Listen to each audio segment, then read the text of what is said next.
Bon, cette série aura connu un premier épisode bien foireux et je compte bien me rattraper avec celui-ci. Apex Legends, ça vous dit quelque chose?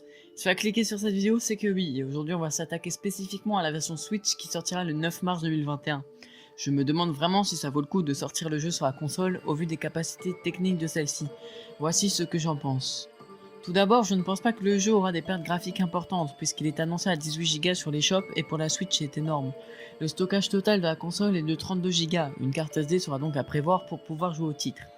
Et si vous trouvez la version PS4 jolie, et bien sachez qu'en termes de stockage, elle est égale à la version Switch.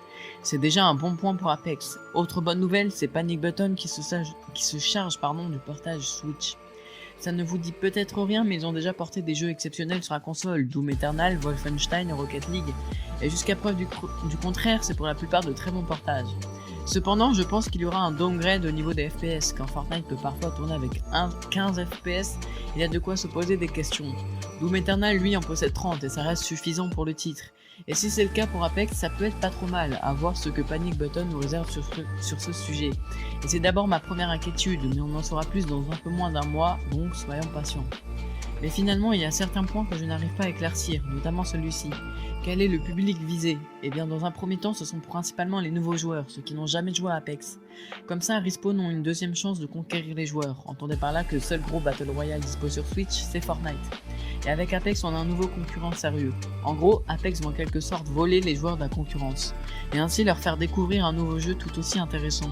D'autant plus qu'Apex est un jeu PEGI 16 et donc va peut-être intéresser un public plus mature qui était resté bloqué sur Fortnite car la console ne possède pas énormément de jeux multijoueurs gratuits.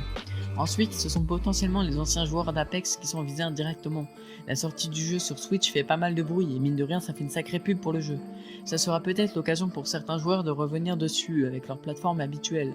Et dans une moindre mesure, les joueurs Apex actuels sont aussi visés puisque Respawn veut probablement leur montrer à quel point la version Switch est fiable et que les développeurs ont confiance en cette version. C'est le cas, dans un communiqué sur le site internet d'IE, Chad Grenier, le directeur du jeu, le dit lui-même. Porter Apex Legends sur son plus petit écran à ce jour est une réalisation majeure, et nous n'aurons pas pu le faire sur nos amis de Panic Button. Nous sommes très fiers de ce que l'équipe a pu réaliser avec quelques optimisations intelligentes pour le port Switch, afin d'offrir une expérience Apex Legends complètement en déplacement. Ça veut dire qu'ils sont fiers du portage et qu'ils souhaiteraient montrer leur prouesse à tous les joueurs. Mais bon, au fur et à mesure de ma réflexion, je me suis demandé si finalement ce portage est vraiment obligatoire, s'il va réellement apporter quelque chose, ou si c'est juste une manière de recycler le jeu. Alors sachez que mon avis sera subjectif sur le sujet, mais personnellement je trouve que c'est du recyclage. Même si nous avons le droit à une belle version, elle aurait été vraiment sympa si elle avait été sortie en même temps que les autres plateformes, mais 2 ans plus tard je la trouve plutôt inutile. Elle sert juste à refaire une pub au jeu et à redonner de l'intérêt aux joueurs. D'ailleurs, dites-moi dans les commentaires si vous êtes du même avis.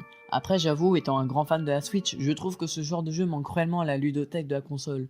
Déjà, les jeux de tir à la première personne sont moins nombreux par rapport aux autres plateformes. À part des grands noms comme BioShock ou Borderlands ou même Wolfenstein, rares sont les bons FPS, et c'est là le principal intérêt que l'on peut trouver au titre, surtout qu'il est gratuit. De même pour les free-to-play justement, il y en a environ 65 sur Switch et la plupart sont des jeux de cartes, des portages de jeux mobiles ou bien des jeux multijoueurs comme Paladin, Warface ou Rim Royal.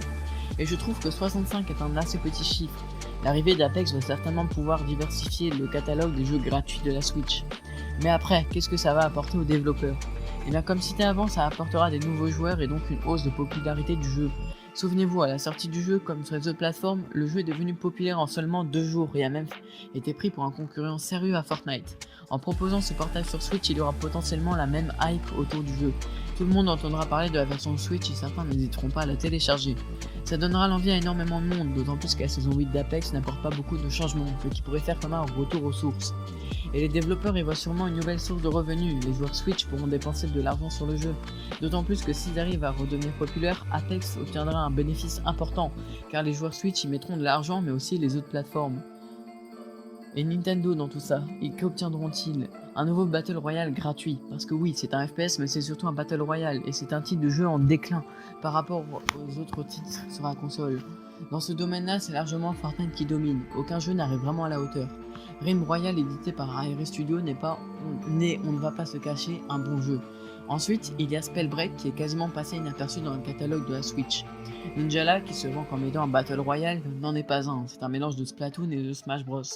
Bref, des bons Battle Royale, il n'y en a pas à part Fortnite. Mais l'arrivée d'Apex va peut-être changer les choses. Enfin un souffle d'air frais sur Nintendo Switch. Ça fait extrêmement plaisir. Mais Nintendo ne va pas recevoir qu'un Battle Royale, ils auront aussi un FPS de grande ampleur. Il y en a quelques-uns sur Switch, mais un nouveau ne fera pas de mal. En plus, il sera gratuit. Et si le portage s'annonce intéressant, imaginez la pub pour la console. Elle serait capable de faire tourner Apex Legends sur Switch. Elle est déjà capable de faire relativement bien tourner des jeux comme The Witcher 3 ou bien The Outer World, bien que ces deux jeux ont été plus ou moins controversés à leur sortie. Et si la Switch est capable de faire tourner ces jeux, pourquoi pas d'autres? Imaginez GTA V sur Switch. En plus, avec l'arrivée du cloud gaming sur Switch, tout est possible avec Nintendo, pardon. Même Cyberpunk pourrait tourner en cloud et donc avoir de très beaux graphismes, comme c'est actuellement le cas pour Hitman 3. Ce serait une prouesse pour Nintendo que de faire tourner ces jeux. Durant l'écriture de cet épisode, je me suis questionné sur l'après Apex, et je me suis dit que Respawn pouvait très probablement sortir de nouveaux jeux chez Nintendo. Les Titanfall par exemple, ils pourraient être très simples à porter sur Switch, d'autant plus qu'ils sont assez vieux. On pourrait même aller plus loin et imaginer une potentielle sortie de Medal of Honor sur Switch. En fait, ça ouvre une porte de possibilités pour Respawn incroyable avec cette console. Et donc, ça vaut le coup? Eh bien, honnêtement, oui, si le portage est bien réalisé, le jeu peut se vanter d'être sur cette plateforme. Et je ne sais pas vous, mais moi, en tant que joueur, je trouve ça vraiment cool d'enfin pouvoir diversifier ses Battle Royale. En plus de ça, avec ses 18 Go, je pense que le jeu sera loin d'être moche. D'ailleurs, pour la petite anecdote, on peut voir afficher 18 mégaoctets sur les shops. C'est forcément un bug, mais je trouve ça sympa de vous le partager. Il est évident que je vous ferai un épisode de coup d'œil consacré à la version Switch afin de potentiellement corriger les propos que j'ai pu tenir et surtout pour découvrir le portage. J'espère que cet épisode vous a plu, mais je tiens à vous le rappeler, je mets du cœur dans la préparation de ces épisodes, et donc si ça vous plaît, je vous invite vraiment à vous abonner à la chaîne et à mettre un pouce bleu. Ça me permet de voir que le contenu vous plaît et ça me motive vraiment à fond. Merci d'avoir regardé jusqu'au bout, c'était Hugo, et bon jeu à tous.